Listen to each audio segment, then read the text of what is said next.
Hello दोस्तों, नमस्कार। आप सभी का आरवी मानुषी पर स्वागत है। पहले अध्याय की बात करेंगे सिंधु घाटी सभ्यता की। सिंधु घाटी सभ्यता के बारे में हमने आपको प्रश्न बताए थे 2011 से लेकर 2024 तक किस तरह से क्वेश्चन पूछे गए थे, और आपको ये भी बताया था सिंधु घाटी सभ्यता आपके सेकंड ग्रेड के साथ साथ आपके रिट में भी उतना ही उपयोगी है जितना आपके एसएसटी में सेकंड ग्रेड में है। सिंधु घाटी सभ्यता की बात करेंगे, विस्तार से पढ़ेंगे इसको और विस्तार से ही इसको समझेंगे।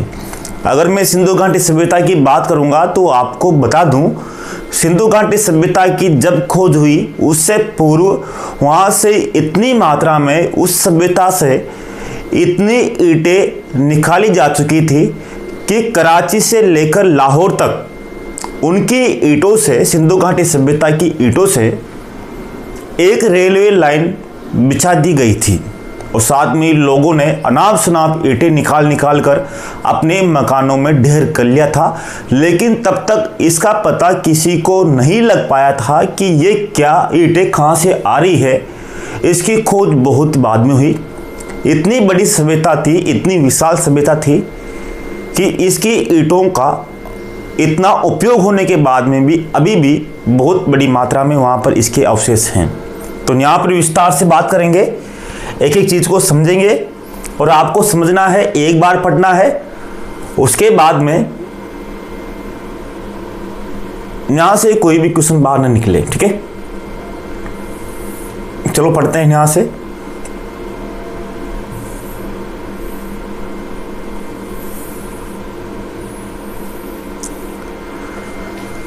सिंधु घाटी सभ्यता की बात करेंगे तो पहले आपको यहाँ पर समझना होगा सिंधु घाटी सभ्यता की पहचान किसने की। नंबर 1 क्वेश्चन तो ये आता है कि सभ्यता की पहचान किसने की। अगर यहाँ पर बात करेंगे तो चार्ल्स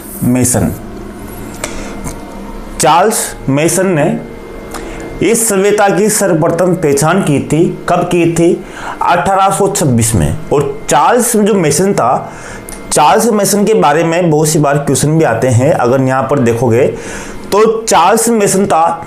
चार्ल्स मेसन का जो एक लेख है, कौन सा? नैरेटिव ऑफ जर्नी, जिसका प्रकाशन 1842 में हुआ था। इस लेख के माध्यम से चार्ल्स मेसन ने सिंधु घाटी सभ्यता की पहचान एक विश्व के समक्ष रखी कि सिंधु घाटी सभ्यता है क्या। किसकी बात कर रहे हैं? चार्ल्स मेसन की। यहाँ पर बात करेंगे चार्ल्स मेसन की। कौन सा लेख था? Narrative of journey. देखो, एक एक चीज को विस्तार से यहाँ से ही पढ़ेंगे। इसके बाद में अगर बात करें तो पहचान तो यहाँ से हो गई। उसके बाद में जॉन मॉर्सल। अब जॉन मॉर्सल कौन थे? जॉन मॉर्सल थे, वो कौन थे? अगर यहाँ पर बात करें तो भारत में एक भारतीय पुरातत्व संरक्षण विभाग की स्थापना 1861 में की गई। किसके? भारतीय पुरातत्व संरक्षण विभाग की। इसका काम क्या था? काम ये था कि जितनी प्राचीन परंपरागत ऐतिहासिक चीजें हैं उन सभी की देखभाल करना, उनकी खोजबीन करना।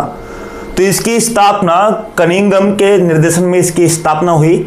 और भारतीय पुरातत्व संरक्षण विभाग का जो निदेशक थे वो 1902 में जॉन मॉर्सल बने। कौन बने? जॉन मॉर्सल 1902 में। बाद में बहुत सालों तक यही रहे। तो इनके निर्देशन में ही भारत में अधिकांश सभ्यताओं की खोज हुई। और जॉन मॉर्सल उस समय भारतीय पुरातत्व संरक्षण विभाग के महानिदेशक भी थे। इस कारण अधिकांश जो सभ्यताओं के विकास में इनका महत्वपूर्ण योगदान था, खोजों में इनका महत्वपूर्ण योगदान था। कुछ भारतीय भी इनके साथ थे, जॉन मॉर्सल के साथ। अगर जॉन मॉर्सल की बात करें तो यहाँ पर ध्यान देना होगा कि जॉन मॉर्सल ने एक समाचार पत्र था, उसका नाम ध्यान रखना, द इलेस्टेड लंदन न्यूज।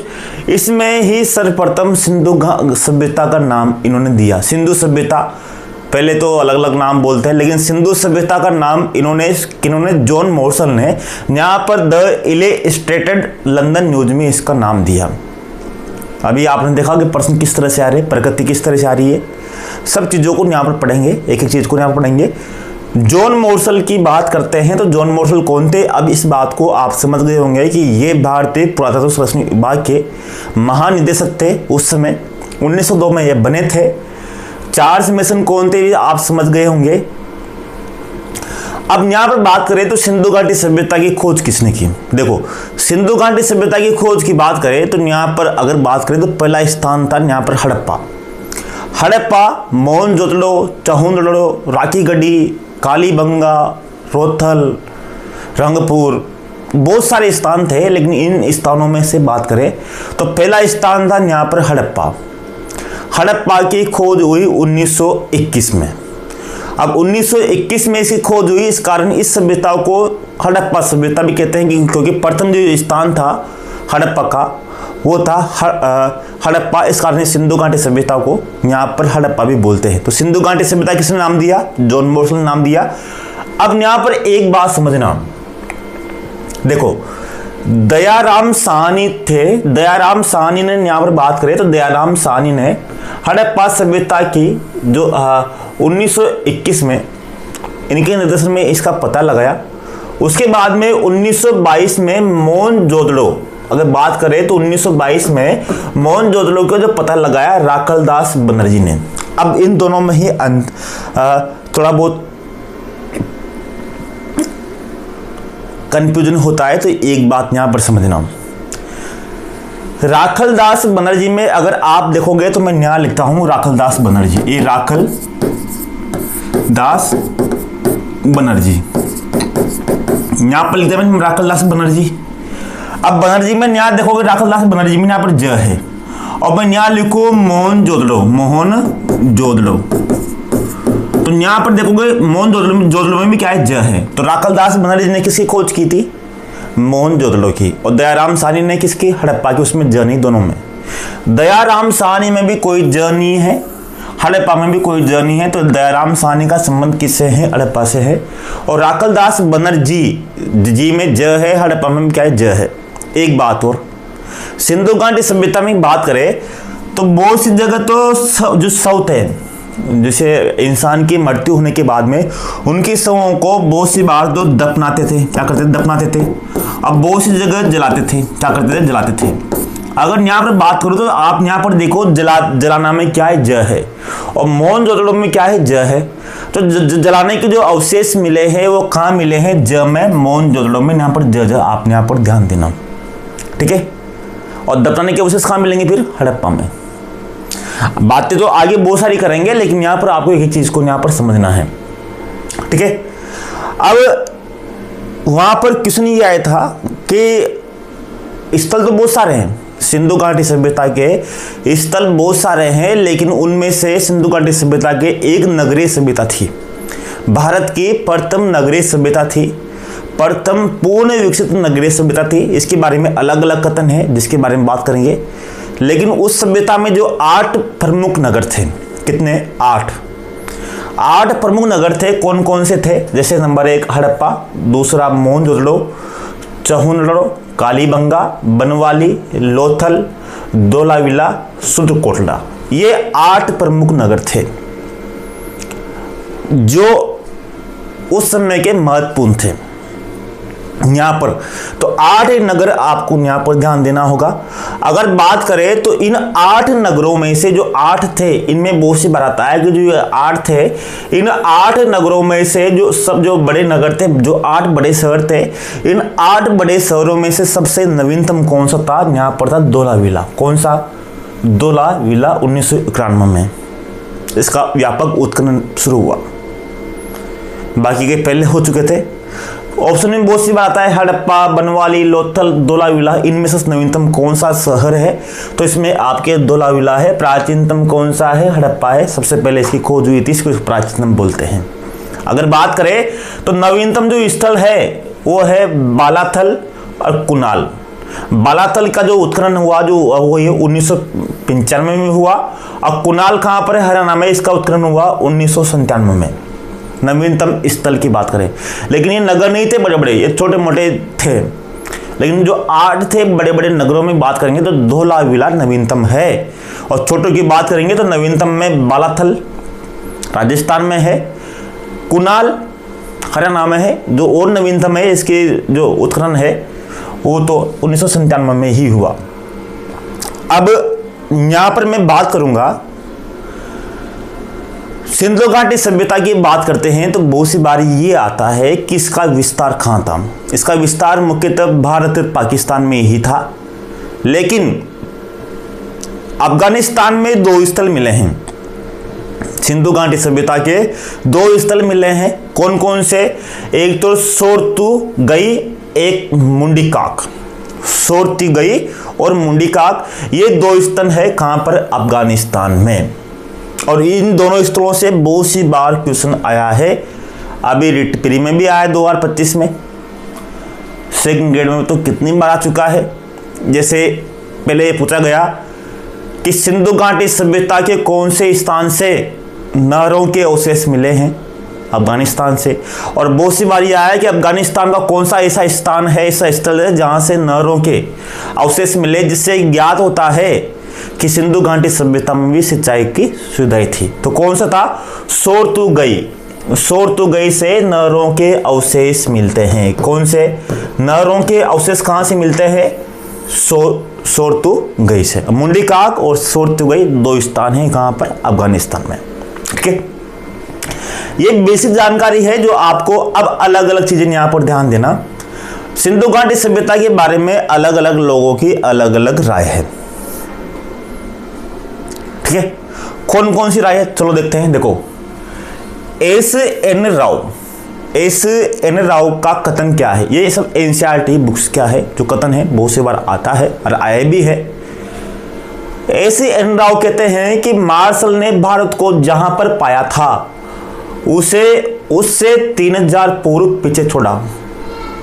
ये कथन किसका है? मार्शल। क्योंकि जॉन मार्शल के निर्देशन में ही भारत में अधिकांश हड़प्पा सभ्यताओं की खुदाई हुई और उन्होंने ही यहाँ पर कहा कि भारत की जो सभ्यता थी बहुत प्राचीन थी। उस समय जहाँ पर पूर्वी विश्व में की बात करेंगे तो पूर्वी विश्व में जहाँ पर अंधकार था उस समय भारत में 100 विकसित नगरीय सभ्यता थी। तो कौन कहता है? एस.एन. राव कहते हैं किसके बारे में? मार्शल के बारे में। मार्शल ने भारत को जहाँ पर पाया था उसको 3000 पीछे छोड़ा। इतना इतिहास खोद डाला किसने? मार्शल ने। इसी तरह गार्डन चाइल्ड सिंधु घाटी सभ्यता को प्रथम नगरीय क्रांति कहते हैं। कौन? Garden child. सिंधु घाटी सभ्यता को प्रथम नगरीय क्रांति करने वाले कौन थे? Garden child. स्टुअर्ट पिगट में यहां देखोगे तो पिगट में दो बार ग है, ग जुड़वा ग है। पिगट में दो बार जुड़वा ग है। इसी तरह से पिगट क्या कहता है कि जुड़वा किसको कहते हैं? मोहनजोदड़ो और हड़प्पा एक विस्तृत साम्राज्य की जुड़वा राजधानी है। जुड़वा आया तो जुड़वा ध्यान रखना कि दोनों में जुड़वा में पिगट में दो जुड़वा ग है। ठीक है, स्टुअर्ट पिगट का कथन है क्या? कौन सा विद्वान हड़प्पा और मोहनजोदड़ो को जुड़वा राजधानी मानता है? सिंधु घाटी सभ्यता की दो राजधानियां कौन मानता है? स्टुअर्ट पिगट मानता है, मोहनजोदड़ो और हड़प्पा। इसी तरह अब दो बताए, लेकिन जो दशरथ शर्मा थे वो कहते हैं कि मोहनजोदड़ो और हड़प्पा के साथ एक तीसरी राजधानी और थी। कौन सी? कालीबंगा। कालीबंगा को हड़प्पा की तीसरी राजधानी किसने माना? दशरथ शर्मा ने। हड़प्पा सभ्यता की, सिंधु घाटी सभ्यता की कालीबंगा को तीसरी राजधानी मानने वाले कौन थे? तो यहाँ पर दशरथ शर्मा। और एस.आर. राव, यहाँ पर एस.एन. राव है और यहाँ पर एस.आर. राव है, दोनों में अलग अलग ध्यान देना। लोथल को ये लघु हड़प्पा या मोहनजोदड़ो की संज्ञा देते हैं, यानी कि किसी स्थान को लघु हड़प्पा या मोहनजोदड़ो कहते हैं। लघु मोहनजोदड़ो किसे कहा गया? लोथल को। लघु हड़प्पा किसे कहा गया? लोथल को। इन सभी के बारे में देखेंगे, एक एक चीज को देखेंगे यहाँ पर। ठीक है, तो ये चीजें, ये कथन आपको यहाँ पर पूरे ध्यान होना चाहिए। चार्ल्स मेसन कौन था? जॉन मार्शल कौन था? गार्डन चाइल्ड ने क्या कहा? स्टुअर्ट पिगट ने क्या कहा? दशरथ शर्मा ने क्या कहा? एस.आर. राव ने क्या कहा? लोथल की खोज भी एस.आर. राव ने ही की थी। ठीक है, अब आगे देखो, यहाँ पर आगे बात करेंगे तो उससे पहले देखो, अब यहाँ पर बात करेंगे कि विभाजन के समय जब भारत का विभाजन हुआ, भारत पाकिस्तान का 1947 में, तो 1947 में जब विभाजन हुआ तो विभाजन से पहले जितने स्थान खोजे गए थे सिंधु घाटी सभ्यता के, उसमें से केवल 2 ही स्थान भारत में थे। कौन कौन से? एक तो था कोटला नियंग खां। कौन सा? कोटला नियंग खां और रंगपुर, ये 2 स्थान थे। बाकी जितने भी स्थान है, लोथल है भारत में, केवल 2 स्थान 1947 में केवल भारत में सिंधु घाटी सभ्यता के केवल 2 ही स्थान थे। जब विभाजन हुआ तो सिंधु घाटी सभ्यता के भारत में केवल 2 ही स्थान आए थे, बाकी सभी पाकिस्तान में चले गए थे, जैसे हड़प्पा, मोहनजोदड़ो सब उसमें चले गए थे। तो केवल विभाजन के समय भारत में केवल 2 ही स्थान थे। कौन कौन से? कोटला निहंग खा पंजाब में ही था ये, और रंगपुर जो गुजरात में था, 2 ही स्थान थे। बाकी जैसे लोथल है, आपके धोलावीरा है, राखी गढ़ी, इन सबकी खोज 1947 के बाद में हुई थी। बाद में केवल उस समय विभाजन के समय केवल भारत में केवल 2 ही स्थान थे सिंधु घाटी सभ्यता के, बाकी सभी किस में चले गए थे? पाकिस्तान चले गए थे। बाकी जैसे धोलावीरा है, लोथल है, रोपड़ है, रंगपुर है, आलमगीरपुर है, बहुत से स्थान है जिसके जो बात करेंगे यहाँ पर कहाँ चले गए थे। सिंधु घाटी सभ्यता की बात करें तो इसका क्षेत्रफल लगभग 13 लाख किलोमीटर माना गया है। 13 लाख किलोमीटर इसका लगभग क्षेत्रफल माना गया। अभी भारत का क्षेत्रफल कितना है? 32 लाख वर्ग किलोमीटर है, और उस समय इसका कितना था? 13 लाख लगभग मान सकते हैं। वर्तमान भारत से 1/3 इसका क्षेत्रफल था। इसकी जो सीमाएं की बात करेंगे तो सीमाओं में आपको जैसे इसकी जो उत्तरी सीमा थी वो अभी जम्मू कश्मीर में, दक्षिणी कहाँ थी? महाराष्ट्र में, पूर्वी कहाँ थी? उत्तर प्रदेश में, और पश्चिमी कहाँ थे? बलूचिस्तान में। बलूचिस्तान कहाँ? पाकिस्तान में। केवल 2 स्थल मिलते हैं, सोरतुगई और मुंडी काक अफगानिस्तान में मिलते हैं। वो उनको वो अपवाद स्वरूप मिलते हैं 2 स्थान, जहाँ पर नौर के अवशेष मिले हैं। ठीक है। जम्मू कश्मीर में स्थान है सिंधु घाटी सभ्यता का मांडा, जो कौन सी नदी किनारे है? चिनाब नदी के किनारे है मांडा।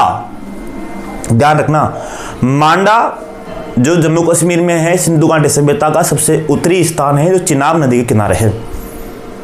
मांडा कहाँ है? चिनाब नदी के किनारे। उत्तर प्रदेश में स्थान है आलमगीरपुर। कौन सा? आलमगीरपुर सबसे पूर्वी स्थान है। कौन सी नदी किनारे है? यह है हिंडन नदी। कौन सी? आलमगीरपुर कौन सी नदी किनारे? सुमिलित वाले आते हैं बहुत सी बार। मांडा इस नदी किनारे है, आलमगीरपुर इस नदी किनारे है। इसी तरह से महाराष्ट्र में दक्षिणी जो स्थान है देमाबाद, देमाबाद कौन सी नदी किनारे है? तो देमाबाद है परवोरा नदी किनारे। किसकी नदी किनारे? परवोरा नदी किनारे देमाबाद है। ये सुमिलित वाले आते हैं आपके। इसी तरह से पश्चिमी जो स्थान है सुतका गेडोर, वो दासक नदी किनारे है। किसकी नदी किनारे? दासक नदी किनारे। ये चारों स्थानों की आपको चारों नदियां आपको याद होनी चाहिए। चिनाब नदी, परवरा नदी, हिंडन नदी, दासक नदी, इन चारों नदियां आपको याद होनी चाहिए।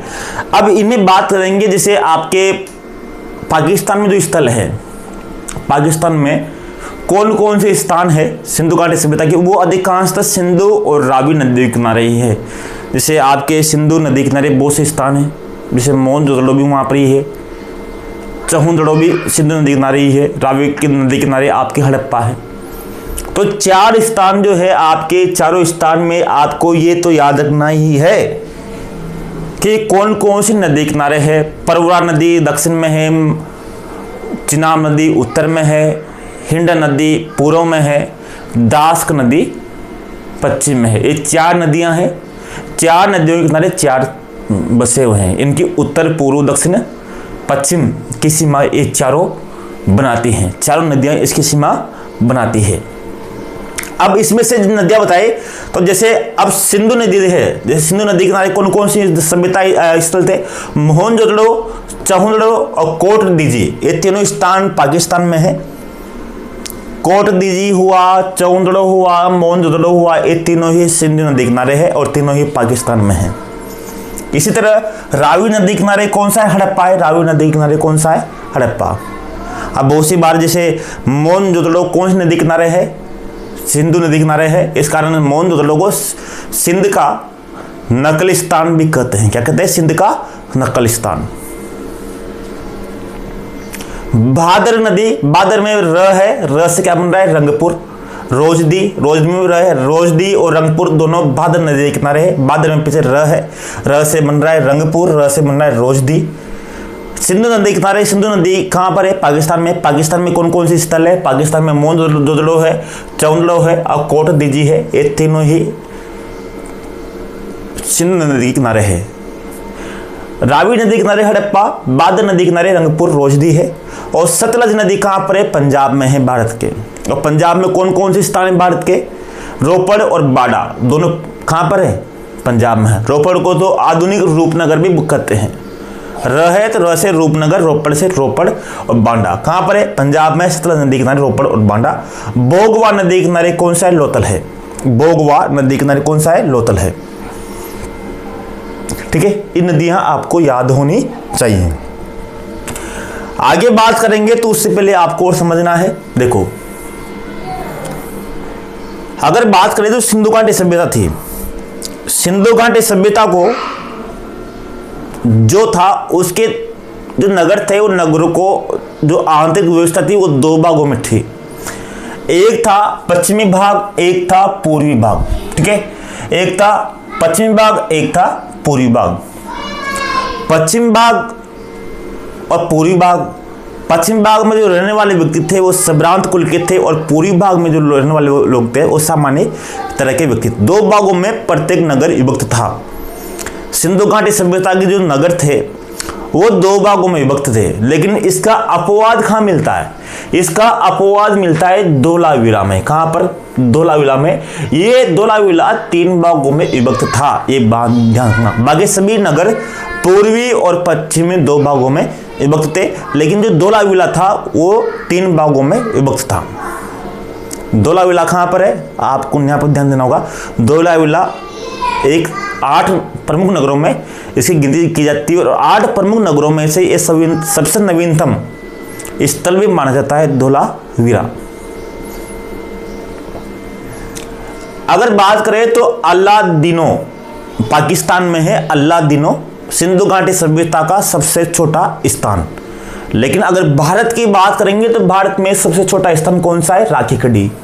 वर्तमान भारत में बात अगर केवल न्यू बात करेंगे, सिंधु घाटी सभ्यता का सबसे छोटा स्थान अलादीनो। और ऐसे बात करेंगे भारत में सिंधु घाटी सभ्यता का सबसे छोटा स्थान कौन सा है, तो फिर आएगा आपके राखी गढ़ी, क्योंकि अलादीनो अभी पाकिस्तान में चला गया है। ठीक है, अब जो था, अगर यहाँ पश्चिमी भाग की बात करें तो पश्चिम पूरी दो भाग थे। तो पश्चिम भाग सिंधु घाटी सभ्यता के पश्चिम भाग ही केवल जो था वो परकोटे से घिरा हुआ था, सुरक्षा दीवार से घिरा हुआ था। अब पूर्वी भाग खुला हुआ था। लेकिन जो कालीबंगा थी, कालीबंगा जो सभ्यता थी, उसमें इसे विस्तार से हम राजस्थान जो इतिहास पढ़ेंगे उसमें इसको विस्तार से पढ़ेंगे। कालीबंगा में जो दोनों भाग थे वो परकोटे से थे। साथ में यहाँ पर 7 अग्निकुंड मिले हैं, ऊंट की अस्थियां मिली, जुते हुए खेत के मिले, भूकंप के साक्ष्य से, 2 फसल बोने के साक्ष्य से। ये सब चीज़ें बाद में बात करेंगे, लेकिन ये यहाँ पर है जो राजस्थान के इतिहास में कालीबंगा से कौन कौन से मिला है। कालीबंगा को तीसरी राजधानी किसने कहा था? दशरथ शर्मा ने कहा था। इन सभी के बारे में मिलेंगे। जैसे ये कुछ विशेष चीजें हैं जो यहाँ से ही मिली है, कालीबंगा से। कालीबंगा का मतलब क्या होता है? काली चूड़ियाँ। ये कुछ विशेष चीजें हैं, जैसे ऊंट की जो अस्थियाँ केवल यहाँ से ही मिली है, कालीबंगा से, यानी कि उनको ऊंट का ज्ञान भी था। जुते हुए खेत मतलब वो कृषि करते थे। भूकंप के साक्ष्य से मतलब उस समय भूकंप नापने का कुछ न कुछ थे, भूकंप भी आया होगा, हो सकता है भूकंप से ही इसका विनाश हुआ हो। 2 फसल 7 बोने के साक्ष्य प्राप्त हुए। ये अलग अलग चीजें हैं जो मिले हैं, जो आपको यहाँ पर ध्यान देना है। ठीक है, अगर बात करेंगे तो यहाँ पर अब हड़प्पा सभ्यता का निर्माण किन लोगों ने किया था? जब 13 लाख किलोमीटर था तो हड़प्पा सभ्यता के लोग आए कहाँ से थे?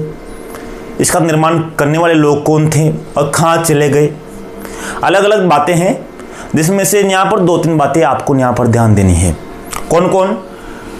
जैसे सुमेरियन। सुमेरियन का मतलब है मेसोपोटामिया। दजला प्रांत की जो सभ्यता थी, मेसोपोटामिया सभ्यता बहुत प्राचीन सभ्यता है।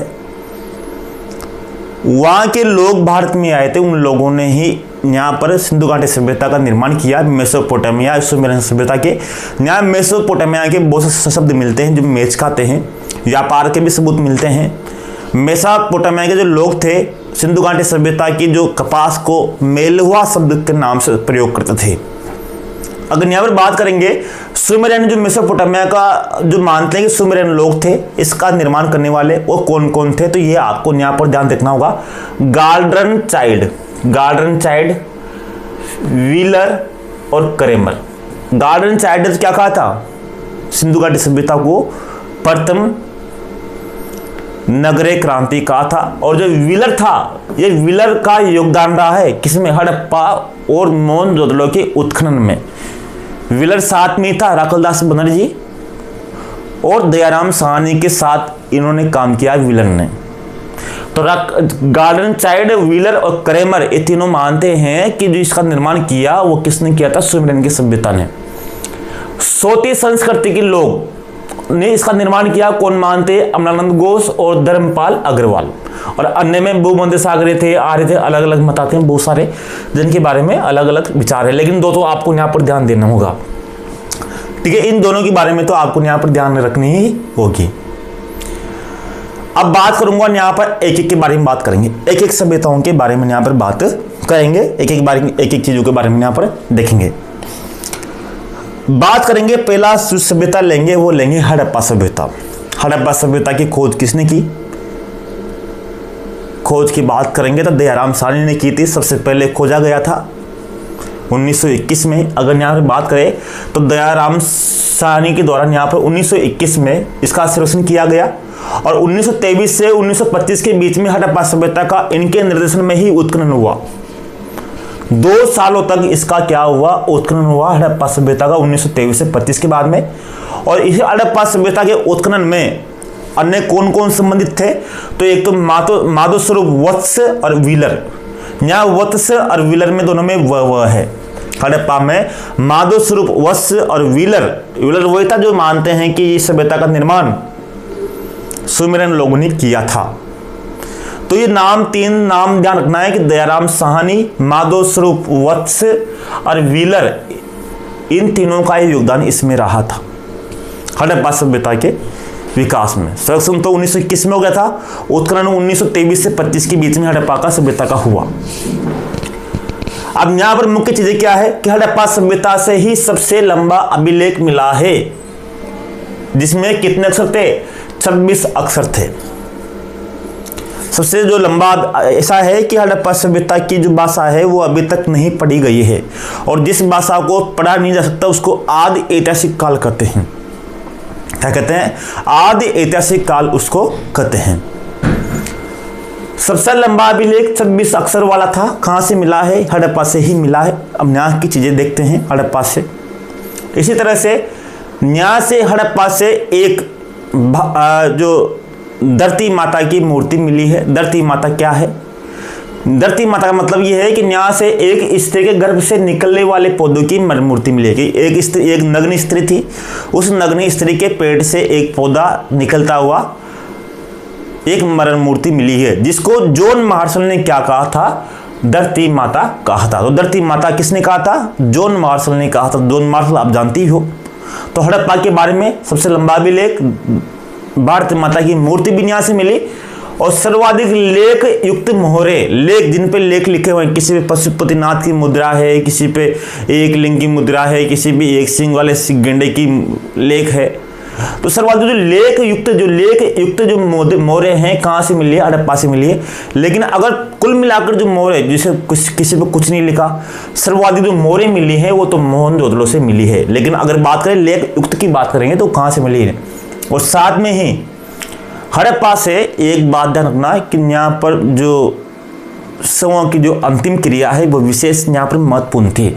इस कारण यहाँ पर कब्रिस्तान, कब्र, ताबूत, कब्रिस्तान, कब्र, ताबूत यहाँ से ही मिले हैं हड़प्पा से।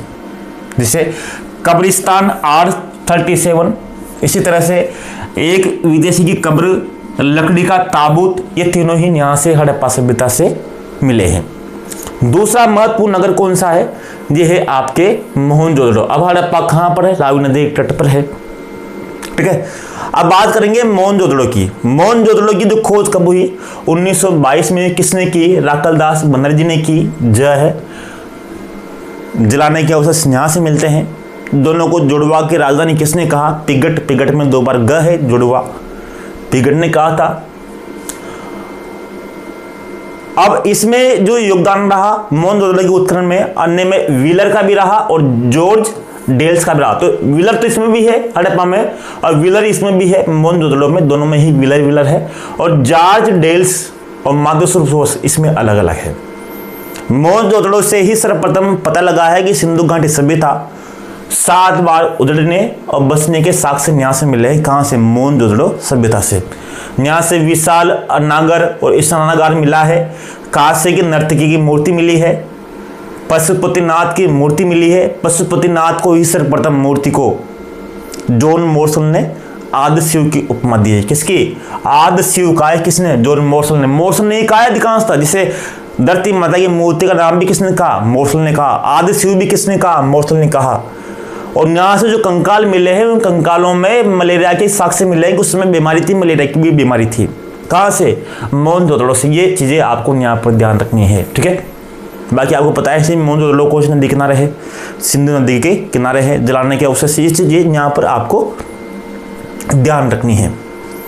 ठीक है, आगे चलो, आगे बात करेंगे अगली सभ्यता की। चहुंदड़ो। चहुंदड़ो की बात करेंगे, ये भी आपके पाकिस्तान में ही है और सिंधु नदी के किनारे ही है।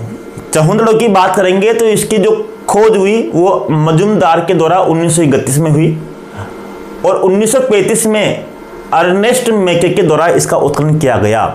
मेके में भी म है, अब मजुमदार में भी म है, तो मजुमदार और मेके इन दोनों का ही योगदान चहुंदड़ो के विकास में रहा। यहाँ से बात करें तो एकमात्र स्थान है चहुंदड़ो जहाँ से सिंधु घाटी सभ्यता की जूकर और जांगर संस्कृति के अवशेष मिले हैं। जूकर और संस्कृति यानी कि हड़प्पा सभ्यता के बाद की संस्कृति के अवशेष भी यहाँ से मिले हैं। मतलब यहाँ पर उस हड़प्पा सभ्यता से भी अलग कोई संस्कृति रही होगी। जूगर और संस्कृति यहाँ से एकमात्र वक्राकार ईंटें, जैसे बेलनाकार ईंटें तो कालीबंगा से मिली है। जैसे ईंटों, जो यहाँ पर जो ईंटों का जो प्रयोग करते थे सिंधु घाटी सभ्यता के लोग, वो पकी हुई ईंटों का प्रयोग करते थे और उनका एक अनुपात था, 4:2, 2:1 का अनुपात था। जो वक्राकार ईंटें मिली है, कहाँ से मिली? चहुंदड़ो से मिली है। और यहाँ पर कोई भी दुर्ग का अवशेष नहीं है, यहाँ पर कारखाने का अवशेष भी मिला है। यहाँ पर कारखाने का अवशेष मिला है, लेकिन यहाँ पर कोई दुर्ग नहीं था। बाकी सभी स्थानों में जो बड़े बड़े नगर थे वहाँ सब दुर्ग थे, लेकिन यहाँ पर कोई दुर्ग नहीं था। यहाँ पर कारखाना भी था। सिंधु घाटी सभ्यता का ये उद्योग केंद्र भी था, जिसे राजस्थान का उद्योग केंद्र कोटा माना जाता है, औद्योगिक नगरी। उस समय सिंधु घाटी सभ्यता की जो औद्योगिक नगरी कौन थी? चहुंदड़ो था। यहाँ से वक्राकार ईंटें मिली है, दुर्ग के अवशेष नहीं मिले हैं, एकमात्र स्थान।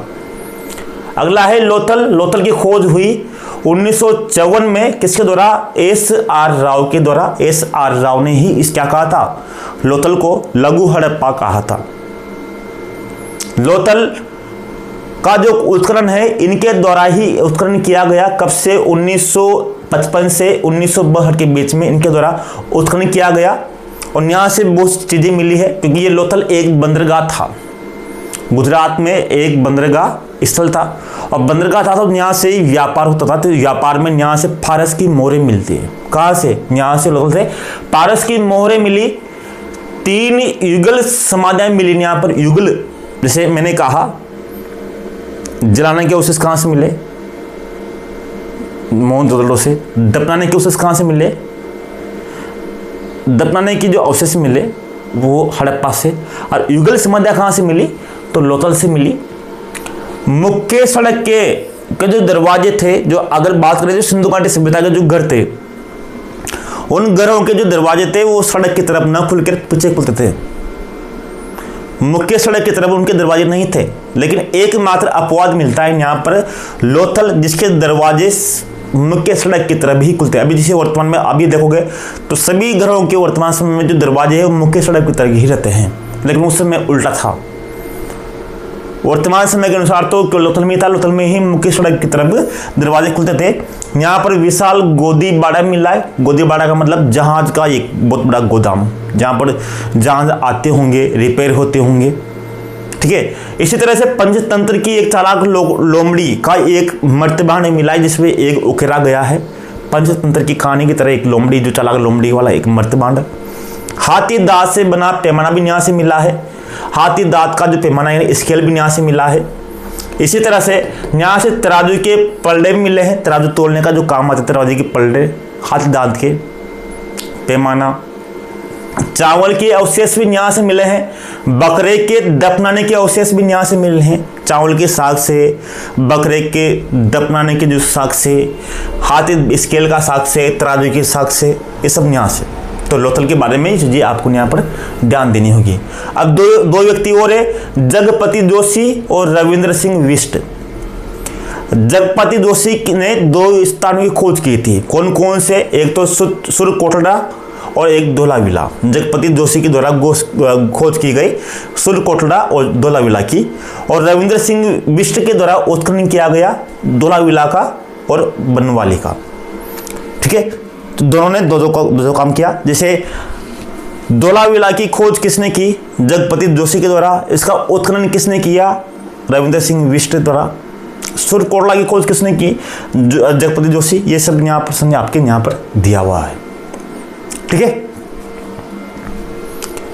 आगे बात करेंगे, आगे बात करते हैं। से पहले अगर बात करें तो धोलावीरा की बात करें तो धोलावीरा 3 भागों में था विभक्त। 3 भागों में था। धोलावीरा की खोज किसने की थी? जगपति जोशी ने। उत्खनन किसने किया? रविंद्र सिंह बिष्ट के द्वारा। 3 भागों में था विभक्त, एकमात्र। यहाँ खेल के स्टेडियम का प्रमाण मिला है। खेल स्टेडियम का प्रमाण कि उसमें खेल थे, पिट्टू खेल उसमें प्रमुख था। सूचना पत्र मिला है कि वहाँ पर साइन बोर्ड जहाँ सूचना पत्र लिखा हुआ है आम नागरिकों को देने के लिए। खेल स्टेडियम मिला है, सूचना पत्र मिला है। और कच्छ में वर्तमान में गुजरात में खादिर बेत के किनारे बसा शहर था। ये यहाँ पर ये INCERT वाला है। ये खादिर बेत के किनारे बसा हुआ शहर कौन सा था? तो धोलावीरा था, कच्छ में। धोलावीरा गुजरात में कच्छ में बसा हुआ शहर कौन? धोलावीरा था। बनवाली से यहाँ से मिट्टी के बना खिलौना मिला है। मिट्टी से बना एक हल यहां से मिला है। कहां से? बनवाली से। हल कहां से मिला? हल कहां से मिला है? तो यहां पर ये खेती के प्रमाण यहां से आपके मिले हैं। अब अन्य साक्ष्य देख लो, सिंधु घाटी सभ्यता के अन्य तथ्य देख लो जो आपके इंपॉर्टेंट है, जो आते हैं। जैसे सिंधु घाटी सभ्यता को कांस्य युगीन सभ्यता कहते हैं, क्योंकि यहाँ कांस्य का प्रयोग बहुतायत होता था।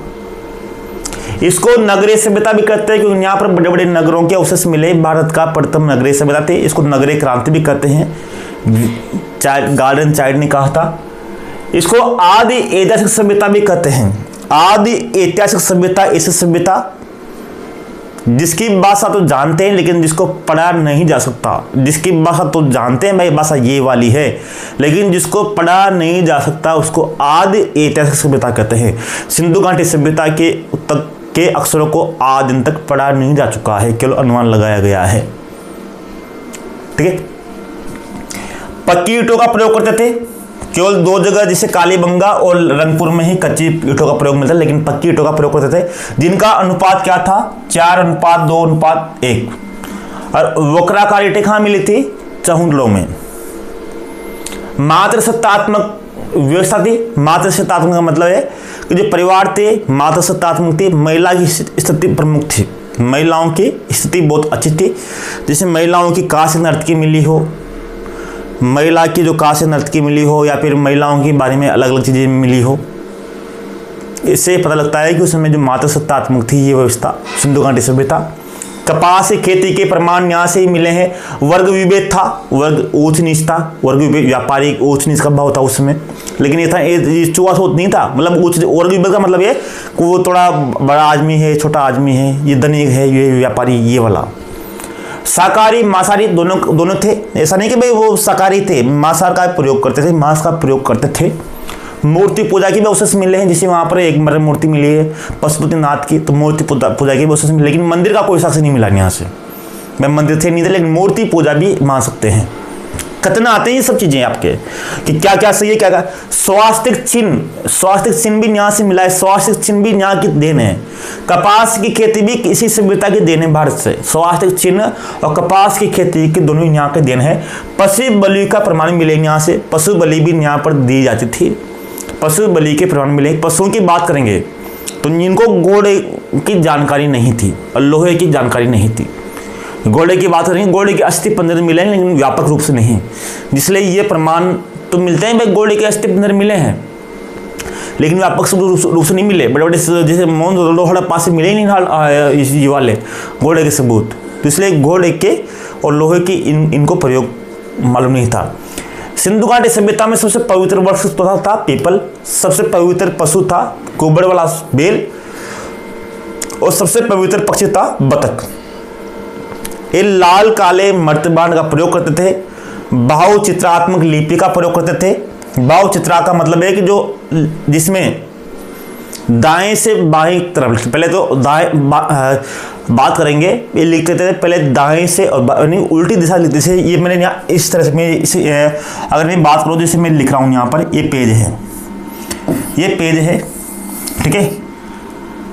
आप पहले ये बहु चित्रात्मक लिपि का मतलब है बुस्रो पैदल में बोलते हैं इसको। इसमें जो पहले लिखते हैं जो इस तरह से लिखना इस तरह से लिखना स्टार्ट करते हैं, इधर से लिखते हैं, इधर से यहाँ से पहली लाइन यहाँ से स्टार्ट करेंगे लिखने के लिए, फिर सभी लाइनें इधर से आगे से लिखेंगे, इधर से केवल पहली लाइन उल्टी दिशा से लिखते हैं इधर से, बाकी सभी लाइनें इधर से लिखेंगे, कहाँ से बाएं से। पहली लाइन केवल दाएं से बाएं लिखते हैं, उसको बोलते हैं बहु चित्रात्मक लिपि या बुस्त्रोपैदन लिपि। और सर्वप्रथम पढ़ने का जो प्रयास किया था वो वेडन ने किया था, इस लिपि को वेडन ने इस लिपि को पढ़ने का प्रयास किया था।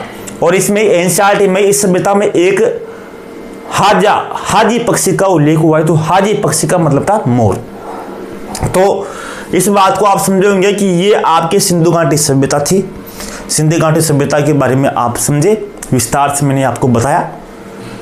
हो सकता है कि यहाँ से कुछ भी आपके बाकी नहीं रहा होगा, सब कुछ आपके इसमें आ गया होगा। अगर कुछ बाकी रह गया हो तो क्वेश्चन आंसर के माध्यम से मैंने आपको वहाँ पर पूरा यहाँ पर करवा दिया है। बाकी नोट्स आपके ऐप पर है ही सही, आपके कोर्स में ऐड है ही सही, सब कुछ चीज़ें वहाँ पर है ही सही। तैयारी कीजिए, एक भी क्वेश्चन इस बार बाहर नहीं निकलना चाहिए। मिलते हैं दूसरी क्लास में, उसको भी विस्तार से ही आपके पढ़ेंगे। नमस्कार, धन्यवाद, जय हिंद।